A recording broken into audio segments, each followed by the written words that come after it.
All right. Hey, all you fans. This is Chris here with Paul and Unfiltered Leadership. And we're really excited today to bring somebody that I truly admire. We truly admire.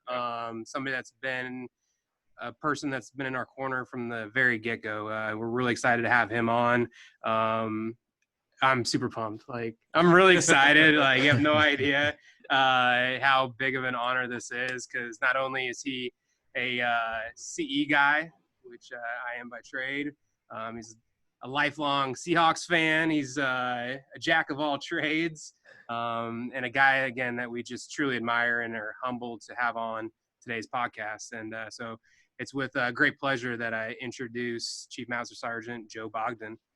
Welcome, Chief. And so just to get things going, a little bit about yourself, your upbringing, a little bit about where you've been, what you've seen, what you've done, and all the great things that you've done thus far in your career.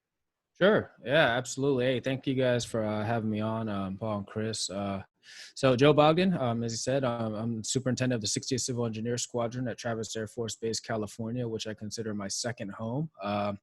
Let's see, upbringing. I was born right outside of Osan Air Base back in 1981. My mom married a public affairs NCO when I was an infant. I don't know my biological dad, which is all good. And then she married the PA NCO, and we moved to the States when I was about 3 years old. Lived over in the East Coast for a while. I would like to say that I'm a lifelong Seahawks fan, but unfortunately not 100% true. I will say that when I was growing up, I lived on the East Coast. All right. And there was a madman on a football team named Lawrence Taylor. And he was crushing people. And I've always been a defense guy. And, even a young kid, I was like, that's my team. So I was a Giants fan actually growing up. I got my senses about me. So once we moved over to Tacoma, Washington, I was 11 years old. I saw another guy, and his name was Cortez Kennedy. And I thought, okay, that's my guy now. And I started, and the Seahawks were terrible back then in the early 90s. And Rick Meyer was our quarterback. But yeah, I became a big fan of Cortez Kennedy and a big fan of the Seahawks, and lived through all those rough times until we started getting good in 2000s, right? So let's see, I've had the honor and privilege of serving our great nation and in the greatest and most lethal force known to man for about 19 years. I called Tacoma and Seattle home. Like I said, go Hawks. Served as an engineer, force support, and communication units all over the world. And I'm just super excited to be here with you guys, you amazing gentlemen here. I'm a huge fan of Unfiltered Leadership, and that's both the concept of it and your podcast. You guys are doing some great stuff.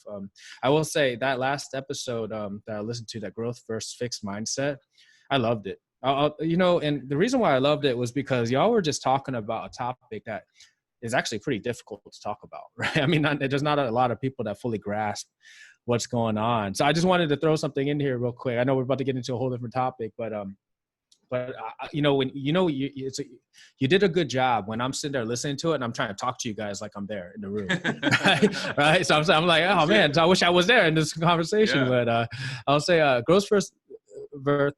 Fixed mindset. One thing I was thinking about when you guys were having that conversation, because I know the conversation was going, is one good or bad, right? Is there ever any time that there's, a good, a place for fixed mindset? And I would say yes. And I always go back to, why do we have things? We've evolved as human beings, and there's very few things that we don't really, that we don't need anymore. Like an appendix, I guess, but at one point we needed it, right? So, but everything else that's about us, we need, right? We have. And I would say fixed mindset, growth mindset, we have them, so we need them. The problem is we use them at the wrong time sometimes. So, and I think of emotions as a big part of it. You get your positive and negative emotions, not good or bad, positive and negative, right? Just like a battery, you need them. Anger is considered a negative emotion. Okay, but it's not bad unless it might be how you use it. That could be bad. But anger might drive a fixed mindset. Fear might drive a fixed mindset. And I think a fixed mindset is really useful when you're trying to survive. When a lion's chasing you, you're probably not trying to wonder what they're thinking about. Your mindset's fixed on surviving at that moment, and those emotions will probably help you drive to get to that goal. So that's what I kind of think of the difference between the growth and fixed mindset. I think that most of the time you do want to live in that growth mindset, but but there are times where you got to be in that fixed mindset and you got to go into that survival mode, right? So and the problem is when we get into survival mode, when we shouldn't need to feel like we're in survival mode, that's when things go a little bit haywire. But yeah, I love that conversation you guys had, man. Kudos to y'all for having that tough conversation. Yeah, and I think real quick, I just did want to mention that Kalen's we didn't kick him off the podcast crew. He's just taking care of some personal business. So we maybe should have mentioned that in the beginning. Yeah. And Chief, I think you almost broke Chris's heart there when you said you weren't 100%. I thought maybe we were going to lose the connection, but we got it back, so that was good. Yeah. And this Zoom call right now. And Zoom call. But yeah, there was. I felt like we talked a little bit before we hit record on this, Chief, Chris, and I, and we talked about one of the cool things about podcasting is when you listen to your own podcast, sometimes there's a little bit of additional learning, residual learning as you're going through. And that was a good one for me as well, too, because I had some additional thoughts after we had talked about it. And I'm glad you brought it back up because you can continue to unpack that one for probably a couple episodes. And I think you're 100% right that we're fighting some of that biology that's left over from the caveman days, and that's right. And you kind of see it in today's the way we walk into a room and we feel safe with certain people that we look similar to. That's a biological holdover that it's real important. Like you said, that now that we have to recognize there's no place for those anymore. Most of them. So it's about understanding those and working through them. But yeah, great point.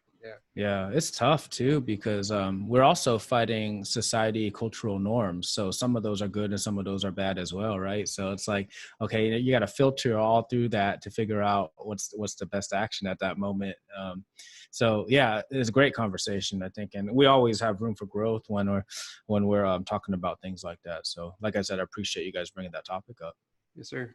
Yeah, one thought I had too, just remaining on the growth topic for just one more second, was this idea that we're stuck in the industrial age of thinking. And we, a growth mindset for me, part of that is as leaders, we have to understand the things that a lot of the things that we do, like you said, societal norms from the industrial blue collar, pull the lever, make the widget kind of leadership doesn't work anymore. Because people are motivated differently. There's a lot more room to be the thinker and the doer, all those kind of things. So part of that, getting past that evolutionary biology that doesn't work anymore and into a growth mindset, is understanding like the leadership that worked 100 years ago doesn't work today. And we're actually going to get into at some point that idea of leading with kindness, and we talked a little bit about it on the weekly motivator, but part of that's a holdover. This idea that I can only coerce people into doing what I want them to do versus just being kind human. And I think that plays into the connection conversation. Yeah, absolutely. If you're still doing stuff that we were doing 100 years ago, there's probably something wrong. Yeah. Probably a better way of doing business now. No, I just want to real quick too, before we really get diving deep into this, and mention how much of a huge influence and that you've been to me and on all of us, on Paul and Kalen.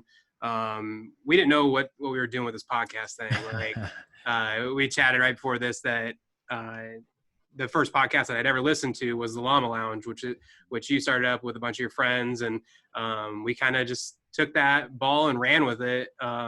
And surrounding yourself with those amazing people who pick you up, who make you better, who make you think deeper about things that you never thought about before, and who challenge you to grow and incorporate that growth mindset on a daily basis is something huge for me. And so I wanted to give you a huge amount of kudos and a huge shout out to being that influence for us to get this going, to start a new chapter in our personal and professional development lives, to try and influence others to maybe do the same or just to brighten someone's day. So thank you for that. Yeah, absolutely. That's what it's all about. So it's an honor. It's an honor. So, and thank you for having me on. Yes, sir. And I'll crack the nut on connections, because that's what we're gonna talk about today for the most part, anyways. And just maybe a thought on connecting virtually. And Chief, you don't even know this, but you know, I'm connected to you through Chris, and Chris is like, hey, I got this guy, and he's mentoring us through the podcast. So we're getting like me and Kaylin are getting like third party mentor through Chris from you.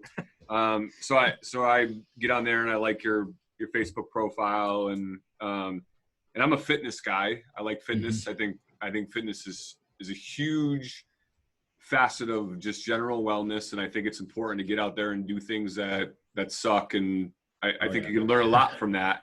And here you are, I'm plugged in, and I used to do a lot of ruck marches and running with a vest and all this stuff. People were like, you're nuts.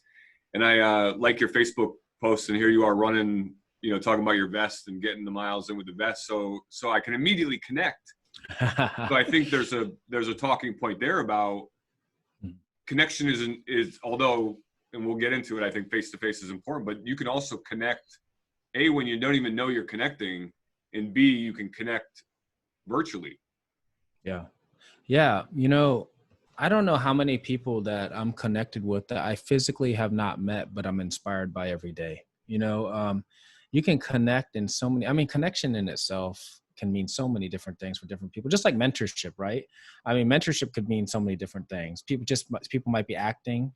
It could be passive mentorship. You don't even realize you're mentoring somebody, right? They're taking that from you. So, and you don't even realize it. And I would say, yeah, that's a great point, Paul, that you can connect with people.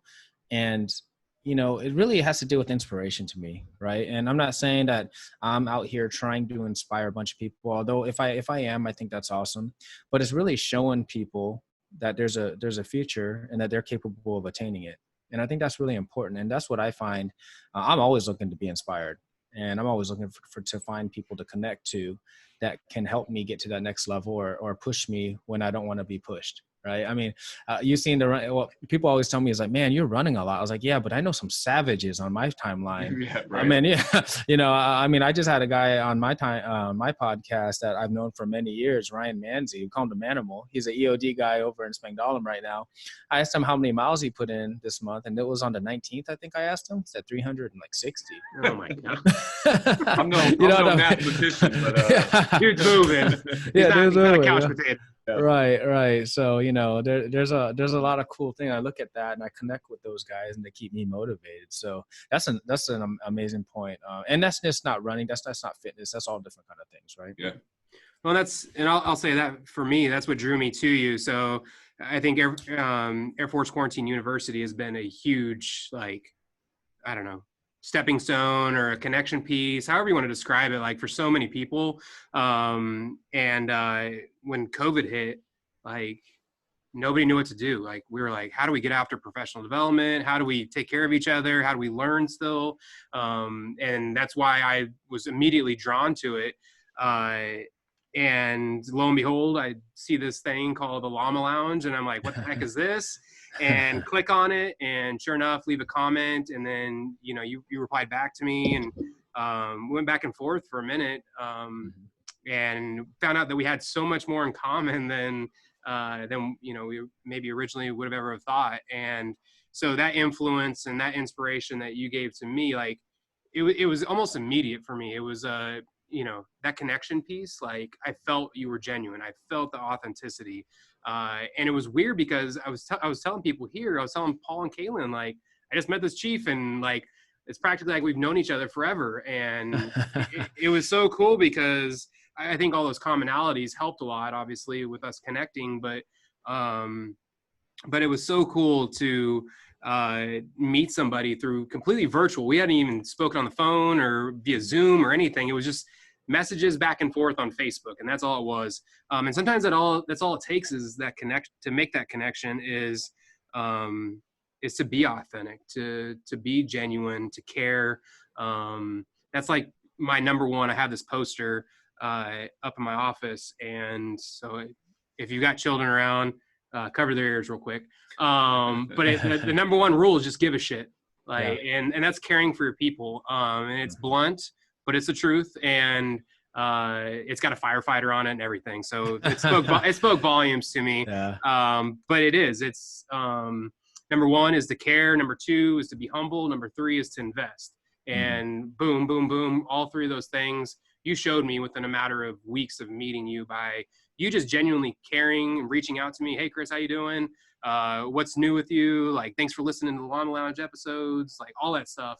And so for me, that connection has been invaluable. Like, you have no idea how much it means to me. Like I talk to my wife about you all the time. And she's like, that's great, Chris. Like, I don't know who this guy is, but I'm glad that you're making these connections and becoming friends with random people on Facebook. So, but no, I thought that was a really cool thing, that all it took was just one message, Right.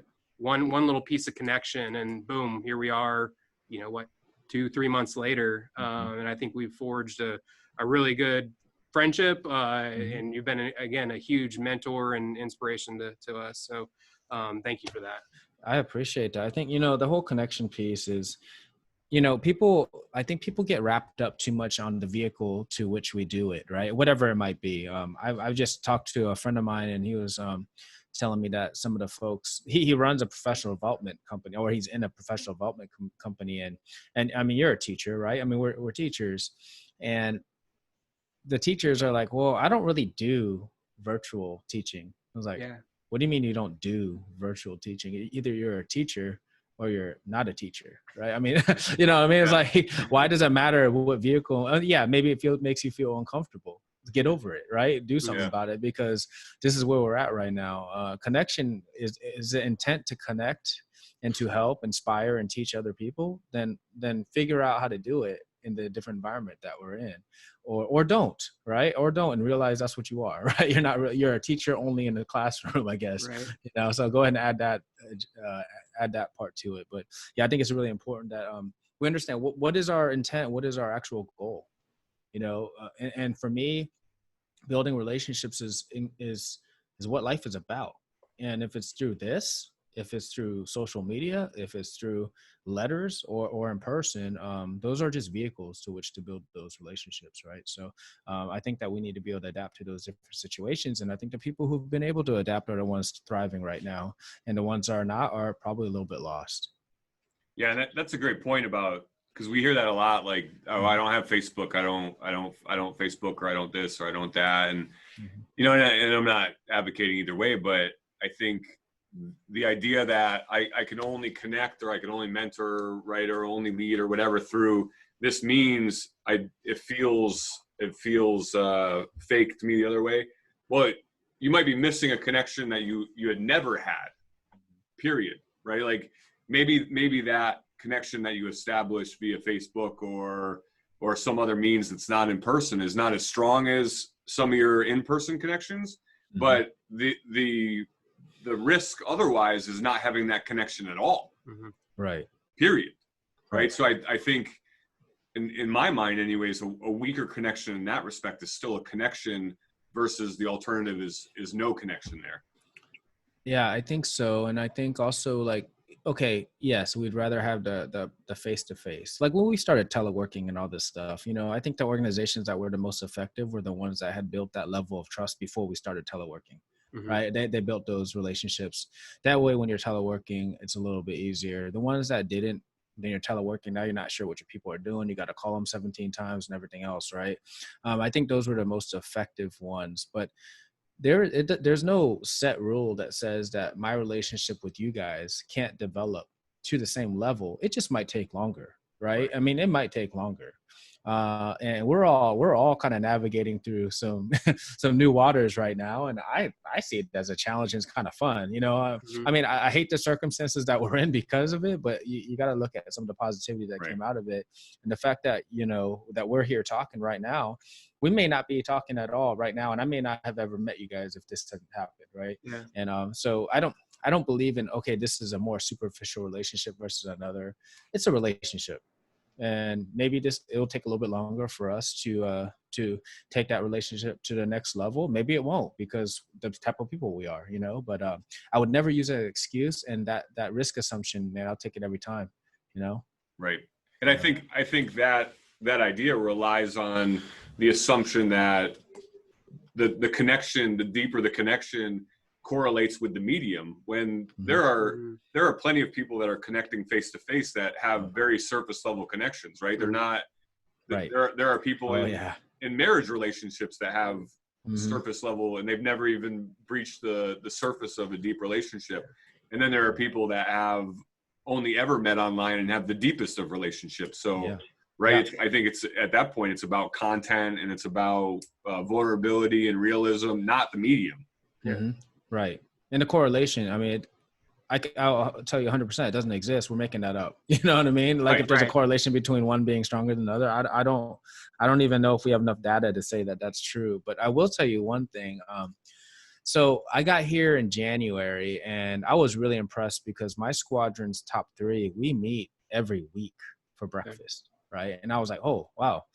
Now, and then I went to those breakfasts, and a lot of times there wasn't a lot being said during those breakfasts. And then some people would show up, some people wouldn't, but it was cool. It's really just meant to, I was optional. And then once a month we'd have a legit top 3 meeting, and then more people would show up. We have conversations.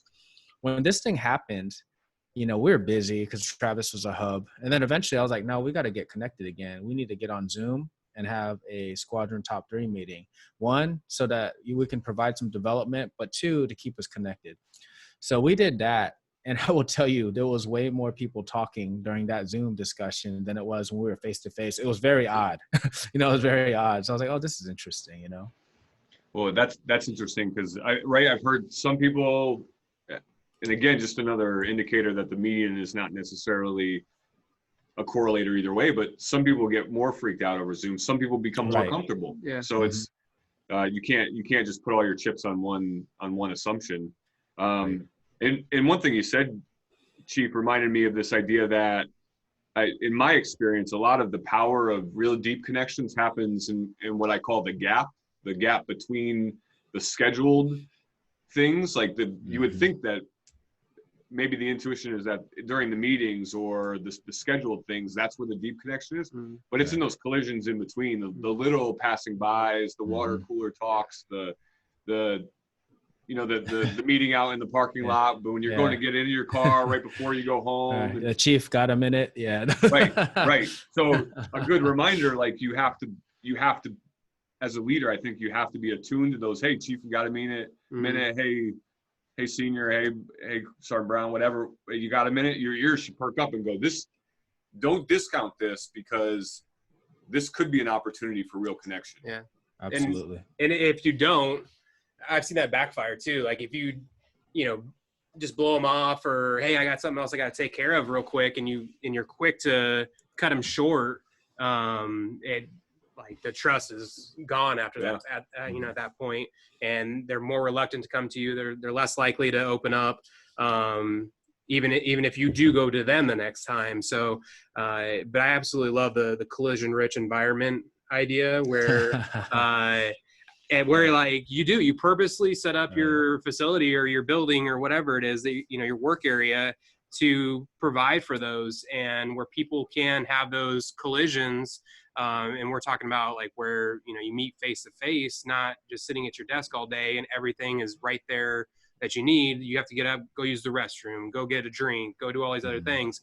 And that's where, like you were saying, those meaningful, purposeful conversations happen. That's as a firefighter, that's where our best conversations happen. Is at nighttime, and I'm sure you've been privy to some of these. Oh yeah, just last night actually, I was over at the fire department having dinner. Did you? That's awesome. Yeah. So like like dinner table. That's when we're talking about these hard conversations of racism and sexism and all the things that are going on in our country. And so I love the thought on collision rich environments. So that's good stuff. Can we plug Culture Code there? Yeah, I think we need to, now that we've talked about it a little bit. Chief, you got something? What do you got? Oh, well, I was thinking, I was like, I love that collision rich environment. I'm gonna have to take that and put it over I love that term. But I would say that I love what you said, Paul, about opportunity, and that was the right word. If you see it as an opportunity versus just a butt pain that you have to endure, right? Okay, gosh, I had this work to do, and someone's walking in again. No, that's an opportunity. That's an opportunity for growth for yourself and for the person, right? There's an opportunity for connection. It's an opportunity for you to do your job as a leader, right? I mean, just finishing up that admin task is not, it's your job, but it's not necessarily your job as a leader, right? It's not value added, right? Right. It's a thing you have to deal with to get it over with, but the leading people has to do with building those relationships and connecting to them. So that's I love the way you put that. Yeah. And I think, since we're talking about, collision-rich environment, straight out of Culture Code, Daniel Coyle's Culture Code, phenomenal book. I'll take another piece out of there, and he talks about overdoing thank yous, and I think that can build some connection. I mean, not alone, but coupled with other things, overdoing thank yous. And when I first turned this concept of overdoing thank yous in my mind, I thought that there was a danger for them to become not genuine. If someone says thank you too much, does it become not genuine? And I started to think of what situations in my life, people I really care about, can they overdo thank you? So I thought of my wife and my kids, and the people that I have connections with that are way, way, way deeper than a lot of other connections. And my wife cannot say thank you too much, right? And I mean, if you ask her, she would probably say, no, you probably don't say thank you enough. You cannot overdo thank yous. And so I thought about, why is that? And I think it comes down to the relationship. If you've built a relationship, kind of like what you're talking about, Chief, if you've done the work on the front end, like COVID wasn't super hard. Doing Zoom meetings weren't super hard because you were establishing the connections beforehand. If you have a deep connection beforehand and you're overdoing thank yous, the person knows they come from a place of caring. If you're just flying in at the 12th hour and like you're trying to make up some ground because you've been a shitty supervisor and you're trying to throw in some thank yous, you're just adding to your discredit. Yeah. And I mean, and the thank you, to keep it genuine, actually tell them what you're thanking for, and just don't say thank you, right? I mean, what are you actually thanking them for? Existing, participating in life? Or are you thanking them for breathing? Specific? Stealing air. Yeah, I mean, you don't have to say thank you for everything you do. How about thank you for what you've done, and specifically, right? I mean, I don't know how many times I've been told, "Hey, you're doing a great job. Keep it up." I'm like, "Oh, really, man? What have I been doing that was so good?" And they don't know. They don't know. The credibility gone. You ain't been around, man. You don't know. Like, I've been taking naps at lunch. Yeah. So I'll continue to do so. Thank you. Yeah. And that we can get off on that topic too. But yeah. Hey, Chief, I want to get into something that I know you said you were liking the collision-rich environments, and actually we have it written on our board, but something you said a while back and on one of the Llama Lounge episodes, and forgive me for not remembering which one, but because they're all awesome in their own right, but you brought up this term, and it goes perfect in connections, but you actually said on the last, on this, I think episode 19, you had brought up building championship coaching trees.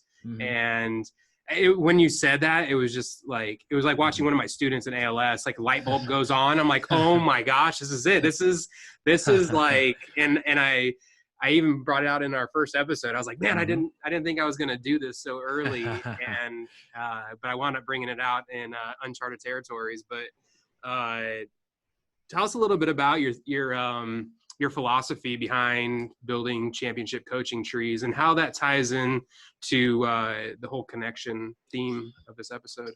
So, yeah, I really appreciate you bringing that up. So that's, to me, it's part of my philosophy, but it's also kind of my what I want to leave behind as a legacy, right? I feel like there's too many times where leaders are just trying to put themselves on a pedestal, right? And I think being in my position, I'd rather see it as a platform to be able to bring other people up and win. And we can have win-win scenarios. We're not competing against each other like, a basketball team is. We can imagine if everybody were winners, you know what I mean? In our force.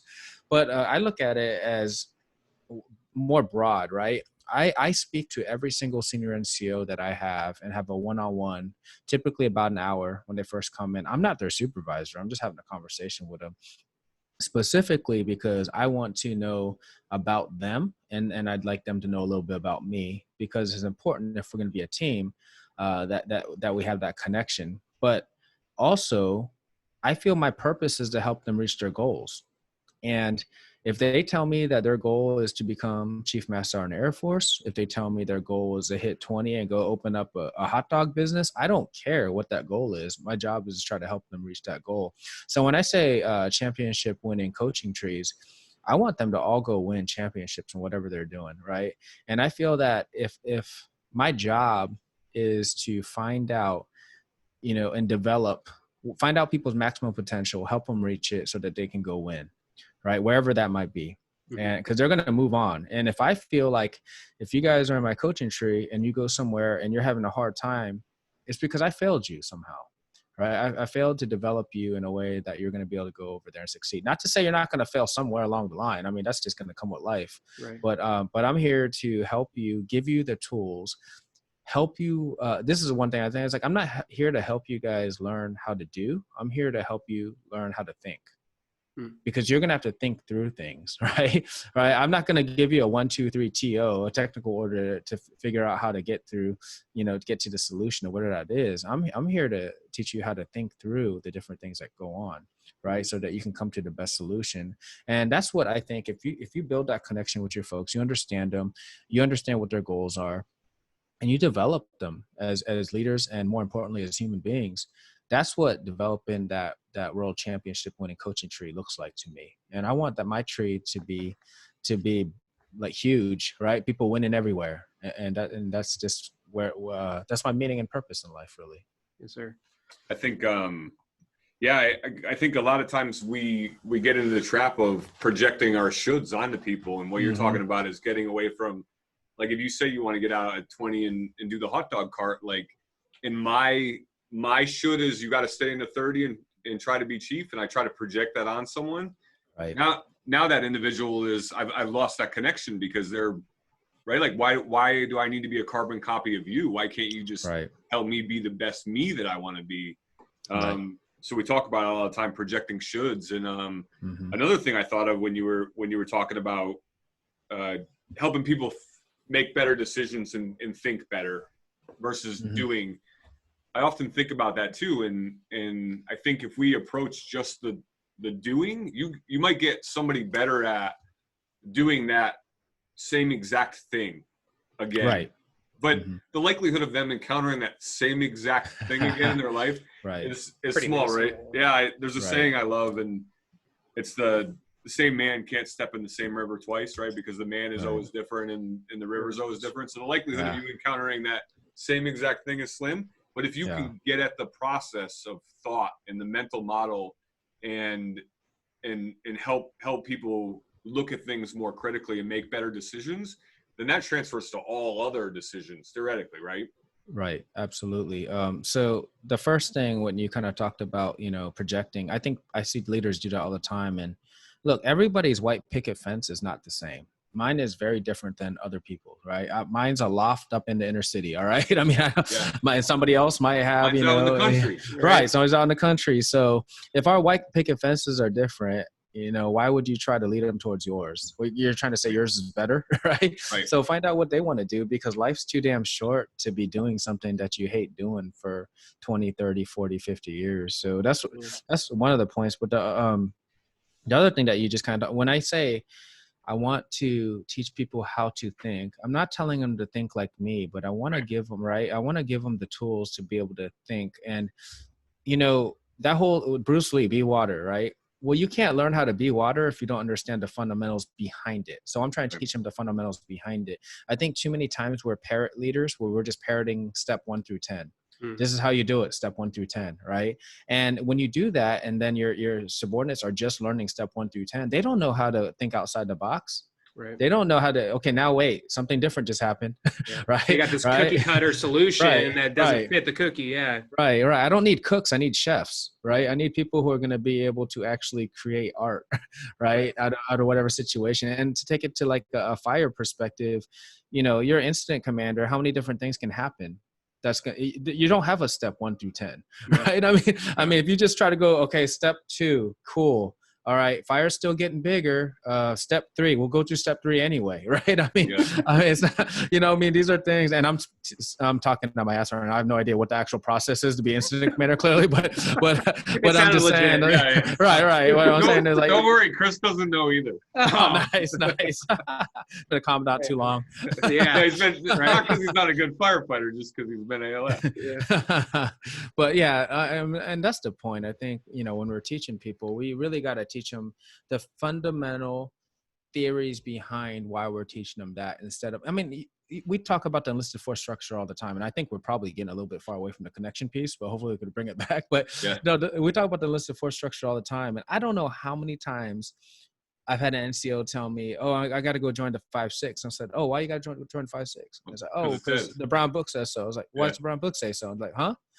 And I'm like, "Well, why does the Brown Book say so?" And I was like, "Well, I don't know." And I was like, "Well, the person who wrote the Brown Book wasn't licking helmets and windows all day. So I want you to look into the Brown Book and think about it. And why is that typically somewhere near professional development? You know what I mean? Like joining professional orgs and professional development somewhere near the same." And I tell them, I was like, "Hey, this is about you getting different perspectives, getting a broader scope and understanding of things, learning from other people, and also developing your peer leadership skills." Yes. Because that is the hardest way to lead, right? When leading people that don't have to listen to you to success proves that you're a true leader. And that's where you start developing those skills on the way up. And people aren't told that, you know, they just say, follow the book, follow the book. Right. Yeah. They just regurgitate and Right. I think Chris is going to bring us back around. All right, cool. I hope. No, I'm going to try to. So going back to your coaching trees, obviously there's a ripple effect there. And it's probably reverberating. I just met somebody over the weekend who knew you through a mutual friend, and we started talking about you. So obviously, you know, being a Spang and being overseas, now back at Travis for the second time, like you've planted your seeds, you've seen them grow, and they're, you know, doing their thing. But where do we fall short as leaders when it comes to developing our people and building those authentic connections with our folks? Where do you see us as an Air Force enterprise? Where do you see us failing there? Man, so this is a good question. So I would say that, and when I say that we're failing at a lot of things, I'm not saying that we're not an effective organization, because we do a lot of great things, right? But I would say, kind of talking about the relationship piece, I think that we've been told so long that we need to know our people that we ended up turning it into a checklist. Right. And we go as a force. I think so I told you guys that I talked to every single one of my senior NCOs, had them schedule a one-on-one with me. I told them 2 things. 1, the one-on-one's mandatory. We're going to talk because I want to get to know you. 2, if you want me to review your records, that's optional. Send them to me before the thing, before the meeting, so I have time to review them. But the talk is mandatory. We're going to talk. Right. Yeah. And I've learned so many things about some of my senior NCOs. I mean, they're just like mind blowing, right? I mean, just mind blowing about some of the things that they've, and on our latest podcast, I was talking to Thunder Meek, and I mean, he was born in a Vietnamese work camp, you know? And so these are things that I think are just amazing. And when I talked to some of their direct supervisors, and I asked them, "Hey, did you know this?" And they're like, "No." And I'm like, "You've been here a lot longer than me, bro." You know what I mean? And I think that we kind of create, and we get so wrapped up in things that we create a check the block scenario where, hey, Paul, tell me about yourself. Cool. How many kids you have? All right. Wife? Cool. Got it. All right. Next. All right. Chris. You know what I mean? Like, let's go through that drill again. And it's haven't just even heard anything. Right. And it's a superficial relationship, you know? It is. And that's something that we try to teach here at ALS. Like, the airmen that come through here, so this new curriculum that came out last year, they want to know like how to do an ACA. And when we show them how to do an ACA, they're like, "Man, I had no idea that I never had one done exactly. with me before." Yeah, and so it's kind of frustrating for me because it gets treated like, and an ACA is Airman Comprehensive Assessment. It's a it's our feedback sessions that we do with our airmen, and it's so frustrating for me to hear so many of the airmen come through here that that don't get the proper feedback, that do go through that robotic checklist style of, leadership and followership. And it's frustrating for me. And that's why I kind of wanted to hear your take on that, because it becomes very superficial, becomes fake, disingenuous, and almost like I have to do this, or sometimes it doesn't even get done for a lot of supervisors.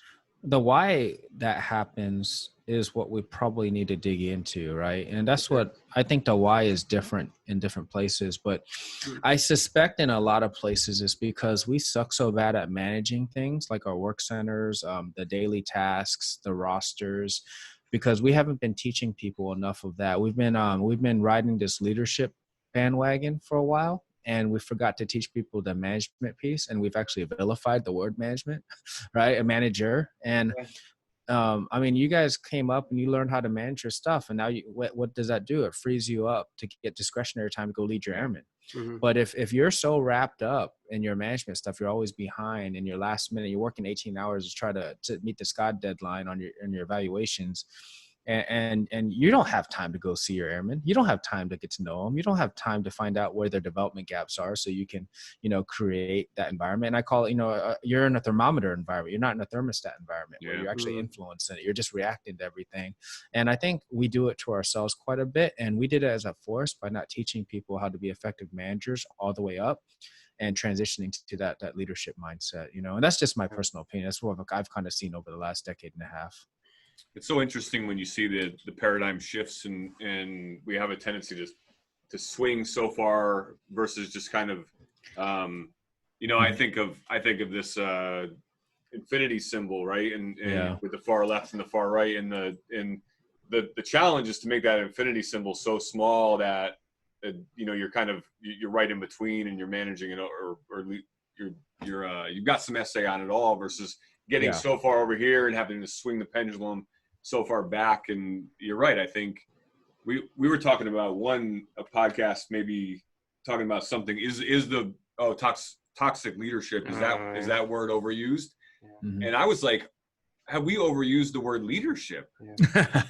Just period. And I'm not in any way indicating that it's not important, but to your point, right? Like, where's management is important too. On the connection piece, so maybe Chief, the deliberate versus organic connection is there opportunities? I mean, I think we can all argue that a lot of it happens organically and in the moment and that kind of stuff, but also there's some opportunities to deliberately go out and practice connection.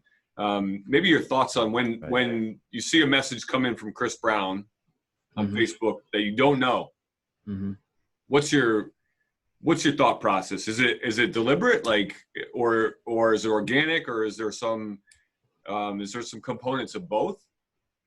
In regards, is there even a thought of connection, or?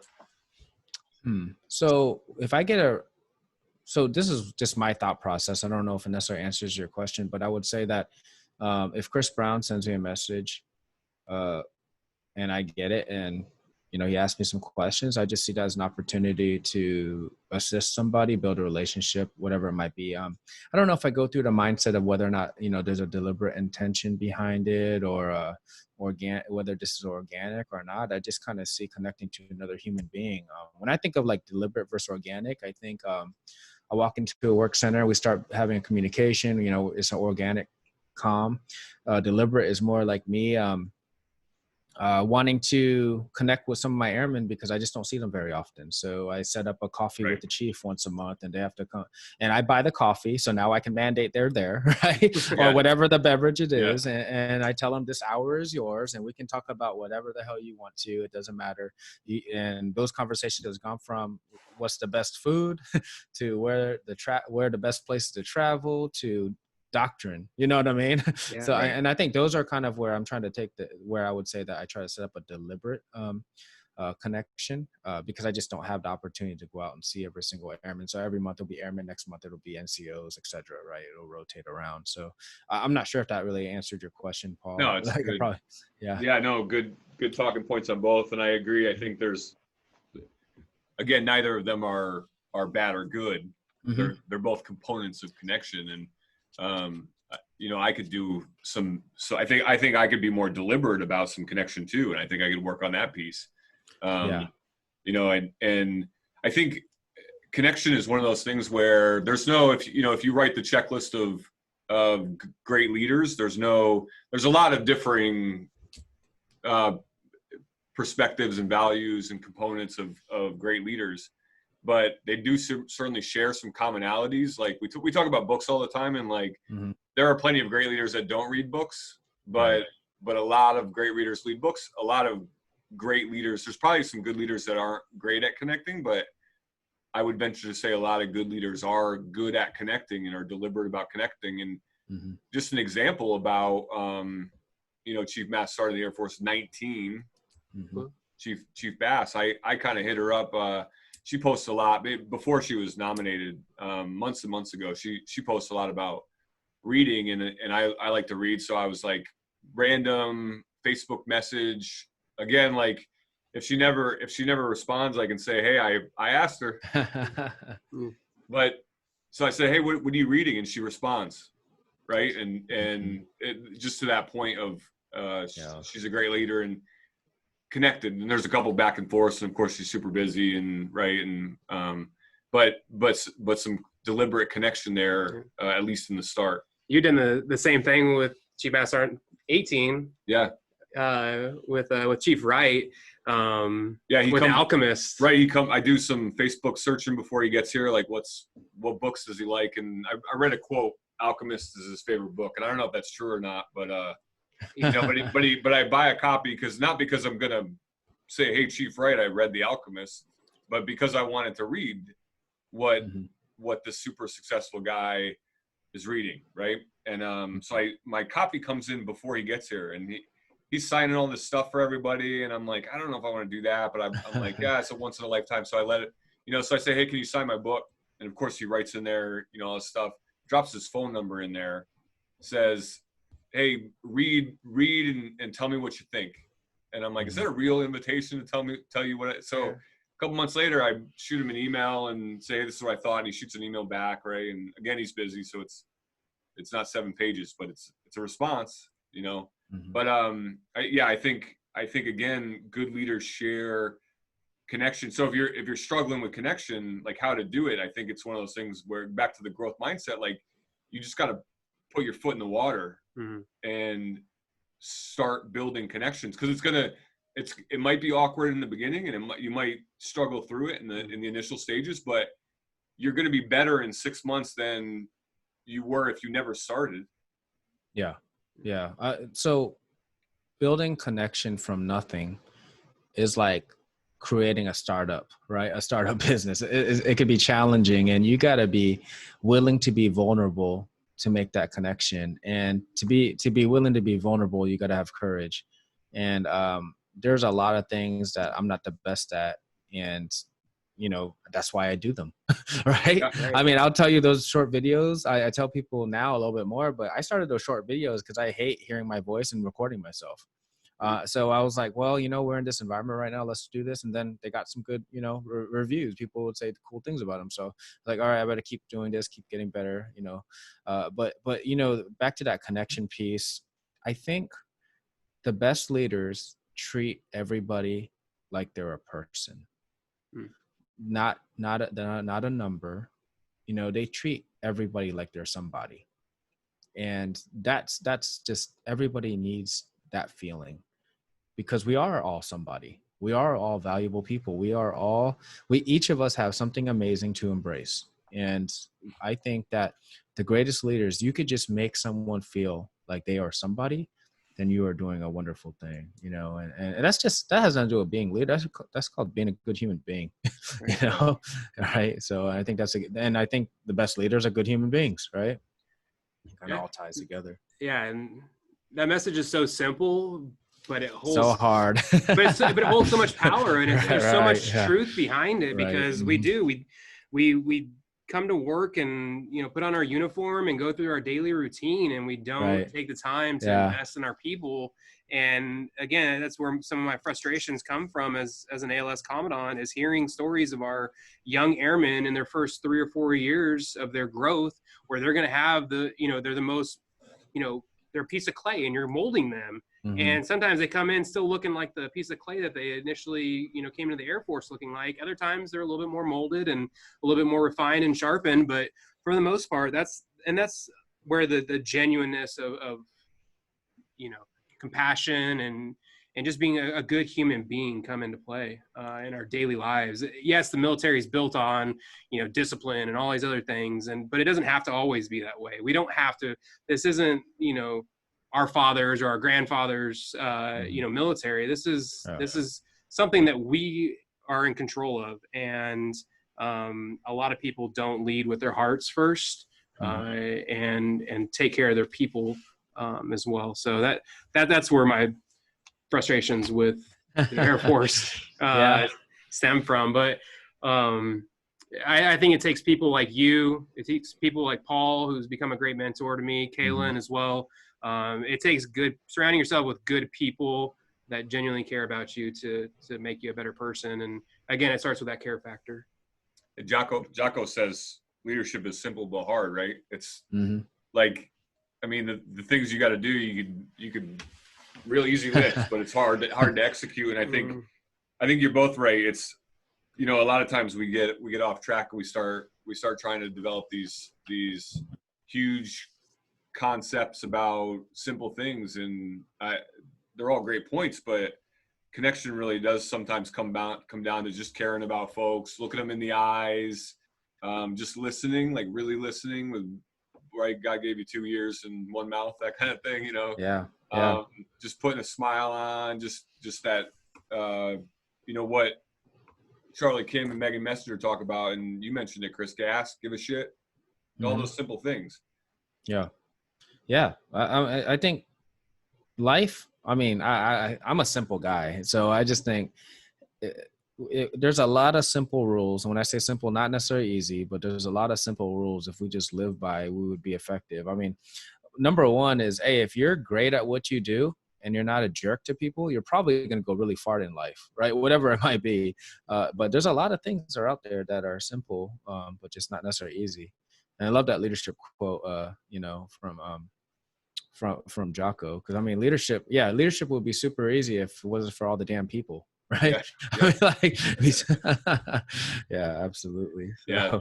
There's a joke, right? This Christian guy's, he's abandoned on an island out in the middle of nowhere, and they find him after 10 years, and he built all these buildings, and they're like, this is crazy. Where are all these buildings? And he said, well, over there's my sauna, and over there's my house, and over there's my pool and my courtyard, and that's my church. And they said, well, what's that building way over there? And that's my old church. I left because of the people.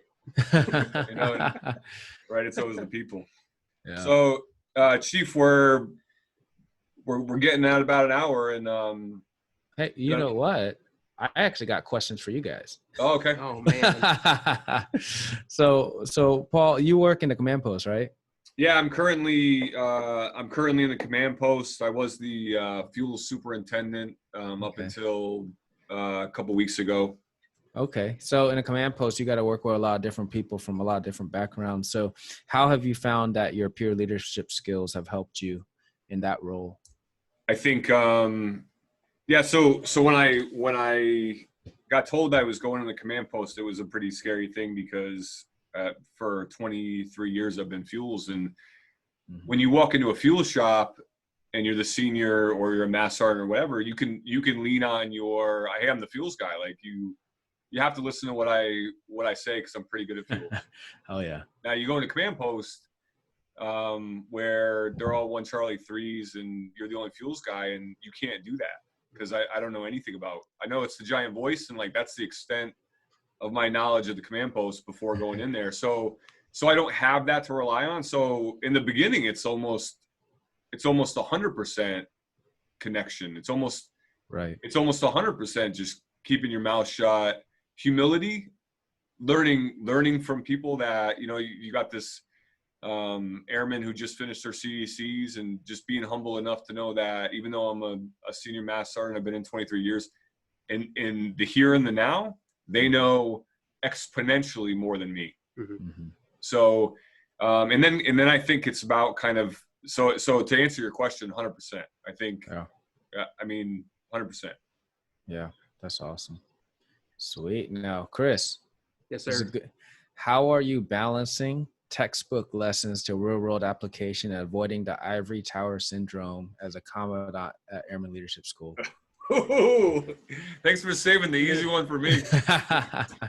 So I'm not gonna lie, I'm not familiar with the ivory tower syndrome. So if you could spill your wisdom on me here. This is a good way to buy time. All right, so the ivory tower syndrome is what I call, or what people generally call, is like, so when you're in a leadership position really high up, right, and you're in this ivory tower, but you're making all these decisions.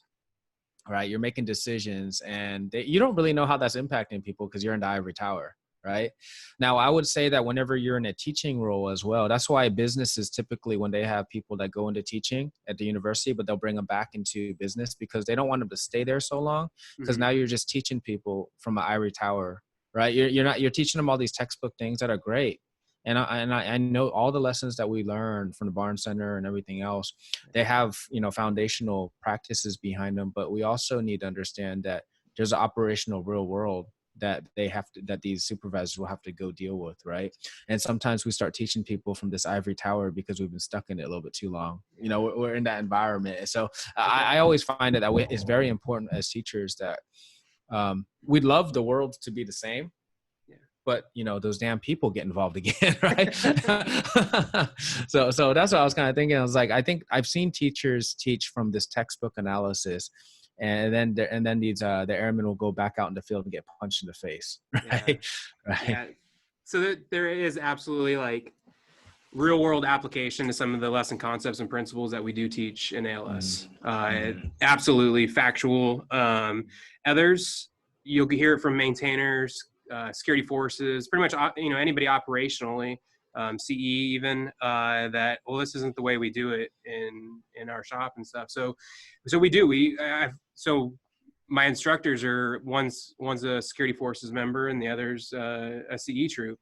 She worked customer service. And so they do have that operational mindset where they can tell stories and share experiences, not necessarily from the textbook, and what we're mandated to say by the Barn Center, but also spin it in a light to where, those airmen will understand like real world application of the lesson concepts and principles that we try to teach. And so it's a fine balance of trying to be real with people, real with the airmen that come through, but also giving them that foundational knowledge that the Air Force wants us to teach, and that we have to,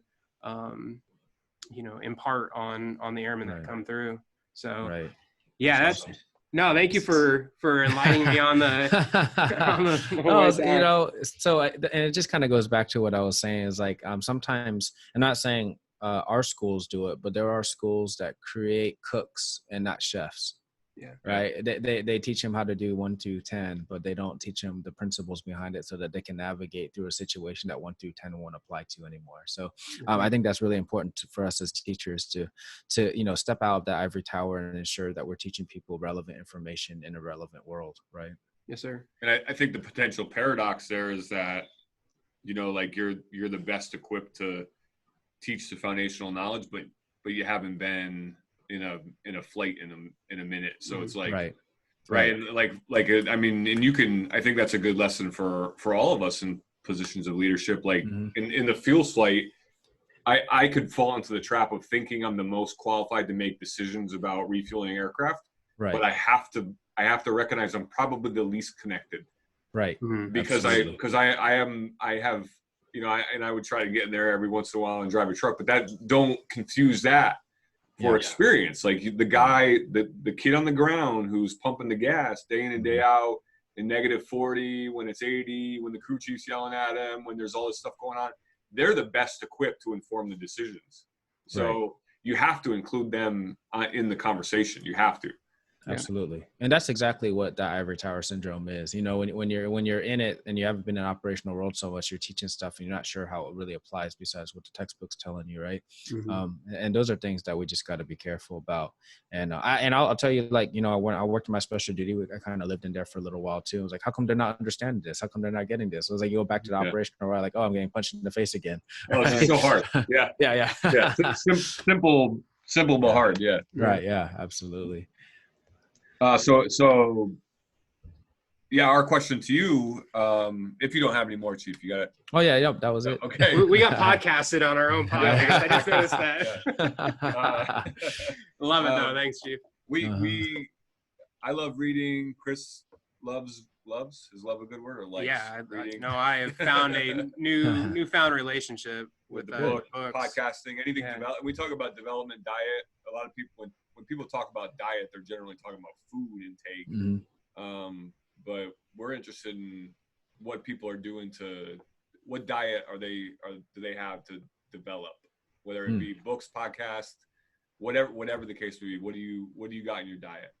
Okay, man. So daily, I typically pull out the Daily Stoic in the morning. It's a daily reader written by Ryan Holiday, one of my favorite authors. So this is great. And basically every day you can open it up and it'll have that daily Stoic quote that by like Seneca, whoever, but it's every day. So there's 366 days in here, just in case you have a leap year, right? and then it has Ryan's perspective on it, because he's an expert in Stoicism. So I also will often open up Marcus Aurelius's Meditations, and I'll just open up and read a passage in there and try to internalize it, because it can be heavy stuff for anybody in this generation to really try to conceptualize what Marcus Aurelius was dealing with, you know, during the Antonine Plague in his years. So those are things that I like to read daily, just as a quick reader. I've been reading Jim Quick's book because I just want to do Jim Quick's book, Limitless, really talks to you about how to work on your memory, how to you know, strengthen your brain. You know, I mean, he has a very inspirational story, but he gives you tangible. He even has recipes in there on what kind of brain food you can eat, you know, blueberries and this and that. So it's really good stuff. And an example that he talks about is like, we're connected to these smartphones so much, and to the point where we're making ourselves dumber when these things should make us smarter. So if you remember something, if you know that you know something, try to remember it before you just look it up. You know what I mean? Like, because what's happening is you're atrophying those parts of your brain, and you're just going back to it. And then you'll forget it in like 10 minutes because you didn't even try to remember it, right? So those are tips that he gives, very tangible skills. I'm also, as a chief, you know, I'm always looking for new ways to inspire myself. So I just started a book that Elizabeth Gilbert mentioned. It's actually a program, and it's called The Artist's Way. By Julia Cameron, and it gives you a program of how to try to find your inspiration in your personal artist, and not artist by, you know, painting or whatever. It could be writing or whatever else, but it really helps you. And so I've been working through that. I read a lot of books and at the same time, so I end up taking a long time to read each one because I just flip open different ones. On audio right now, I'm actually listening to like 3 books. I'm listening to one called let's see. Pull this up. One of them is the new The Decision, the new Kevin Hart book. The other one is Tell Me Who You Are, which is really talks about race and all the other divides that we have. And these 2 young Asian American females traveled the country and just interviewed people, transgender people, Black people, you know, all different races and situations, to ask them about the situations that they've been in. And, you know, so it really opens up your eyes to stuff. And then I've been really into Jack Carr. I don't know if you guys, he's an ex-Navy SEAL. He wrote a book called The Terminal List, and he has a series of 3 books right now. Chris Pratt's going to play him in the show. So I've been trying to finish up the series before, and it's just a phenomenal book. But if you are queasy, like you have a weak stomach, do not listen to this book, because it's brutal. It's like these Navy SEALs. I mean, a lot of people get killed. There's some, it's pretty explicit and violent, but I really enjoy listening to that. Podcast wise, of course, Unfiltered Leadership. I got that on. I'm a subscriber, right? I'm a subscriber. Yeah. This is probably going to be your favorite episode. Just oh yeah. Saying, yeah. So yeah, that one. Then I listened to a podcast called The Drive because I'm always looking for fitness and trying to figure out how to take me to the next level, whether it's fasting or everything else. So The Drive by Dr. Peter Attia, that's a great one. Some of those episodes are going to be way over anybody's head unless you're a freaking doctor. But good stuff. Tim Ferriss, big fan. Joe Rogan, big fan. And then another one that I like to listen to just for entertainment purposes is called Cleared Hot by Andy Stumpf. And it's just hilarious stuff on there. They talk about he's an ex-Navy SEAL also. He does base jumping and all kinds of wild stuff, but it's just entertaining, some of the stuff that he has on there. He has a regular episode called Tactical Asshole, where he just brings in Brian Callen and asks him questions about, and Brian's trying to like analyze a movie on whether or not something was tactically sound or not. It's just hilarious. I try to stay entertained as well. That's awesome. Those are things I do, and I try to eat healthy. I drink my turmeric tea every day with ginger, and I try to eat healthy, but I'm a kid at heart. I still love my pizza, ice cream, and candy. Yeah, I see all the stuff he posts, and most of the time it's healthy barbecue or something like that, and thoroughly impressed with all that. Hey, there's a window of gains after a really hard workout where you can kind of, I mean, just do what you're gonna do. Hey, right? Like, just get it. Yeah. So I got a new vest that just came in the mail. I'm gonna go pick it up after we're done recording here. It's in the mail room right now. That I just added some more weight onto it, so should be some good stuff. Yeah, whatever. Yeah, make it more challenging. My 10 milers that I do on a daily basis.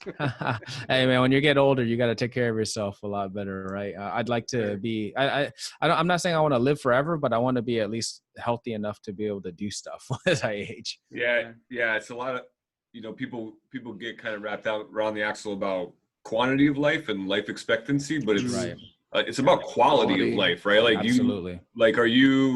Do you get to 70 and like you need help going to the bathroom, but you live to 100, or are you on your game mentally and physically till you're 80 and then you go in your sleep kind of thing? I mean, perfect world, right? Like a marriage of both, but I think quality of life is certainly the coveted prize there.